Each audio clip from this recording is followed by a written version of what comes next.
This is yours. Okay. That's Okay.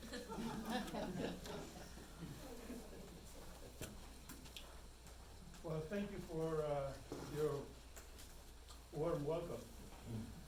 Um, I'm honored to be here today to share whatever experience I have in with bees. I didn't start a very long time ago, like 7 years ago, and 3 months, 2 days, and 24 hours. So, some other people might have more experience than I have, but I try to focus on queen rearing. But to do that, you first have to know how to take care of your own colonies. I have a friend that my wife with my friend 7 years ago decided that I'm too static. I'm too much into economics and investing, and I'm sitting too much on the chair. Says, I will give him something, and I was hooked up. So that was why I started. I didn't know. My father was a beekeeper, a hobby beekeeper, but I was young and I was going like 25 yards around and didn't want nothing to do about it. No interest. But in 2014, my dad passed. I had fantastic parents. And in 2015, my wife and friend says, here you go, play with it. And I was too much into those beehives, disturbed them too much, and says, okay, I'm disciplined, I have one for every day. But that was not enough. Anyways, so I'm originally from Romania, and it's me and my wife, Mihaela, and my son, Radu, and I have another one, George, came here 23 years ago, and in 2004, in October, we become U.S. citizens. Congratulations. Yes.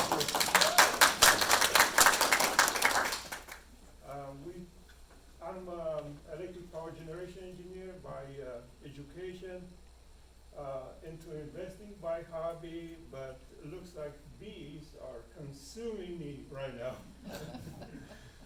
So about 4 years ago, I didn't like when I purchased bees for any given reason.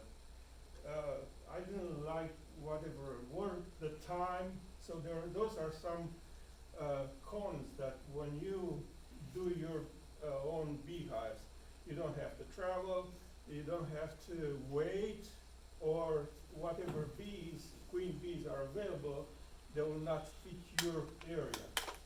So they might be too sensitive to heat or cold, or not going out too early, or so that's why it's better to make your own queen bees. But for that, there are some other things. You have to know how to do it if you want to do it on scale. But if you want to do it just for yourself, there are very simple techniques that you can use. You like a queen bee, and you need to have one available always. I learned this. When you don't expect you need a queen. So what you do, try to find from your friends or buy from somebody, and it's always time consuming and nerve-wracking. So if you want to do it just for, how many people here have more than 5 hives? So those for you need to go and do grafting and other things. But if you have only few hives, if you want to make queens, it will take your resources. You need resources. You need 200 to 300 nurse bees per queen cell, 1,200 feeds in 24 hours for one good queen. Feeding is more important sometimes than genetics. So today I'm supposed to be here accompanied by a friend, a sponsor, Pete Doniciano with Mayflower Auto Body and Truck Repair. He's stuck on the road somewhere. He started early. Oh, Pete. sorry. Here's my sponsor, Pete, right here. Just to the helicopter. So he encouraged me to get and buy expensive quails and help me along. So thank you. And I've got an expensive thing here too. and when we talk about the nukes, he says, "How about full beehive, Marion?" He says, "As you please." So thank you, Pete. So this is my family, and Cortez inspiration is like we're gonna go where in America? It's like on the moon. So let's burn the ships. So we sold almost everything, shut down the business, and we started over. We were like 4 years old. Me, my wife was way younger. So that was my hobby before I started beekeeping, economics, investing. But to help people with their economics, they need to reveal their finances, and people, you cannot treat, can I buy a car, can I buy a house, can I buy this and that? Yeah, but if you look at the full picture, oh, we are broke. So, and the bees will tell you, if you listen to the bees, they will tell you, and most of the time, you go in, they will tell, we kind of didn't like you, and then they'll tell you here. And then it says, okay, they bump you. If you didn't get a memo, they'll probably sting you. So, there was my first beehive right here, and I got this, and you didn't see it. My hand was like this. So, I have this genetically modified bees. They detect criminal intent. When you want to steal their honey, they'll steal it. So I have several questions, Chris, and some other people asked me, and Brad. So about my survival rate, and there are several things very important to survive, for bees to survive. Number one, varroa mites. Varroa mites will destroy colonies. They will feed in their lymphatic bees in the first time of the year into most of the drones, because drones are strong. They can go, and then later, like right now there are no drones, they are jumping from drones to bees. So those are like horizontal, bee to bee. The vertical are from queen eggs on the inside of the eggs or outside, different things like different diseases. That's why some of the queen bees genetically are selected to be resistant to a lot of parasites and diseases. So if you look right here, they show this some cap, why these are not capped? The bees start capping and then they are uncapping them. That's because they detect varroa mites inside. What happened, a varroa mite female that's already mated will wait for the larvae to go vertical and wait until the bees start capping the cell and they drop it. And they will go and mate into the cell, and the first one that will go, it's a male, and then females, and they mate into the cell and they feed into the larvae. When they go out, they're already weakened, and the female's mites already go out and they're already mated. So that's different about this genetic. They will find this, and then you will see at the entrance they carry them out. So, I was asked if I do splits. I don't do splits because when you make queens, those are kind of my splits. I take resources from different hives to make a nuke, and then I put queen cups in there, and then those are my splits. And talking about swarming, I have a year, that was like my third year, all of my beehives swarmed in March. I have them too strong, I didn't give them enough space, I didn't do what I'm supposed to do. That was at the beginning. So, queen problems. What kind of queen problems we can have and what kind of experience I have. And if there are some things that we can prevent those. Why bees are absconding, my opinion. So from what I've learned, most of the time is Brahmans. When they feel that their house is not safe, they want to leave and they take off and that's my theory. It might be something else.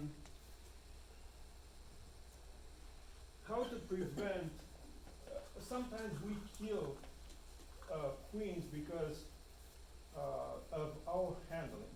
So what I do to prevent this, especially right in this time of the year, I overwinter on most of 80% of my beehives are 1-story high and the rest are 2-story high. And I do them 9 frames or 9x9 to have enough space on the sides.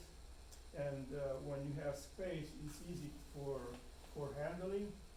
And we kind of know after a while, if we are not completely new, but sometimes in the beginning of our beekeeping, we are kind of jerking the frames.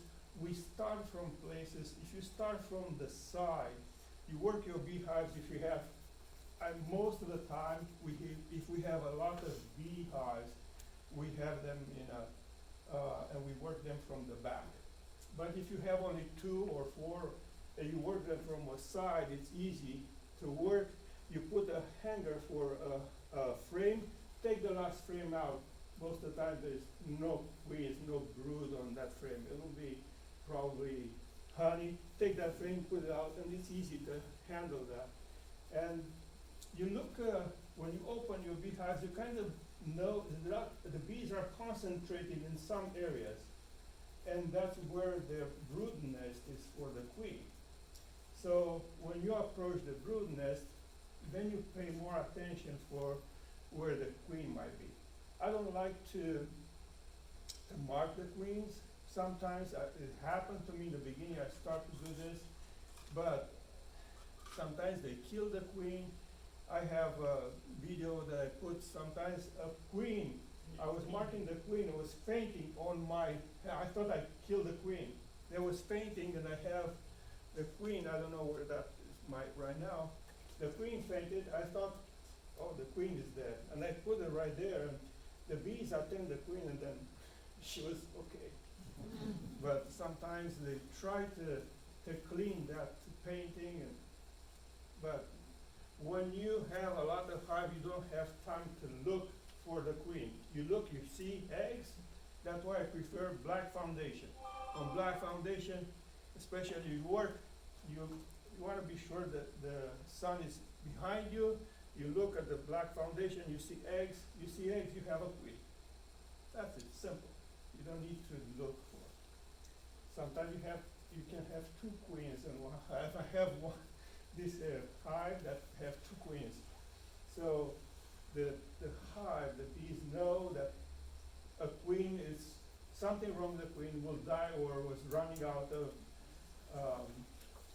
the material for fertilization, and it says, okay, and have another queen that was coming in, and mother and daughter.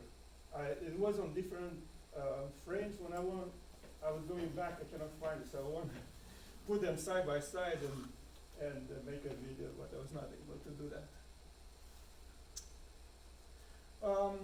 Another question that laying workers, why that happened? There is no, you have a virgin queen, goes out, if she's not coming back to the hive for different reasons, maybe here you have big winds and birds and other things, and she's not coming back, and there is no other queen cell, and it will take about 3 weeks. So if you are not catching in time, it's not laying workers, most of the time it's laying workers. So the bees will develop ovaries, and worker bees will start laying, but they will not fertilize the eggs, and it's gonna be a mess. Most of the time, it's better trying to fix this takes a lot of resources and time. Most of the time I do and shake the bees some other place and get rid of that beehive if it's feasible. But if you have only 2 beehives and you have a situation like this, it's hard. Marion, but you have a way, you're the one who got us started on a way to solve that problem, because you loaned me a double screen divider board, and I put it on top of a hive that had laying workers, and put a nuke that had a queen on top of it. And within a week, the laying workers stopped laying. There were no new eggs and larvae in there, and what was in there was all dried out. So you're the one who helped us come up with an answer that you're not even telling them about. No, that's the point. It is good when you have available resources. Right. If you don't have available resources, it is hard. So that was a Yes. good thing to do. But everybody should know that. Or you can do this, even if you have a hive, you can put them together. So you unite the colonies, that's a good thing. But you have to do it with a screen. And that was a double divider board, it was not the best And you thing wanted to to give do. me a single one. Yes. Single. Mhm. And why single? So the bees will share a queen mandibular pheromone. When they do that, they know they have a queen, but they need to have access to each other. The double screen divider board, you can make queens with the double screen divider board. You take like a few frames with open brood, especially if you have eggs, and you put it on top of your colony, and you can make a queen like that.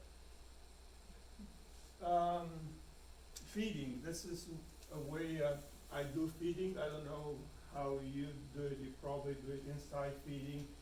It is good when you can do inside feeding, but if you have a number of colonies, it's time consuming, in my opinion. So I do them outside. So I have insulation here with an open hatch. The top cover with a hole, and I put 2-gallon pail or little bottles like this, Gatorade bottles with holes. What you see here, there is another bucket in top of the 2-bucket pail.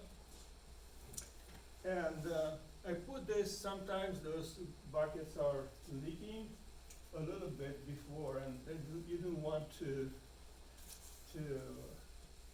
have a robbing situation, especially in the dirt time, the end of July, August, September, especially right now, it was not raining for a good period of time. They are desperate. So, talk about how to prevent robbing. Also, when your nectar supply stop, it's good to reduce entrances. Very critical, because if you have smaller beehives, the stronger one can go and detect that's a weaker colony, and they will go in, will take everything out, and then if you don't know, they will kill your queen, and you have a mess. The best way to introduce queens, in my opinion, might be but it's a little bit more expensive and time consuming to do with a 8-inch extender queen introducing screen. I don't know, several of you know that. It's just a little, like a little can. Oh, I with a have one screen. here. Someone returned it. Okay, I did. I wanna make sure you know I returned my stuff. okay, thank you.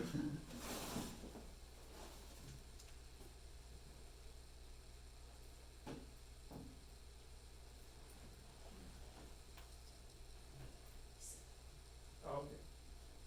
So, this is a regular frame. I prefer, if I take one of this, like where the queen's already in and already laying eggs with a number of bees, put this over, bind it, get it together with this wire. Be sure the queen is not able to go out and will not go out on this plastic if it's fit properly.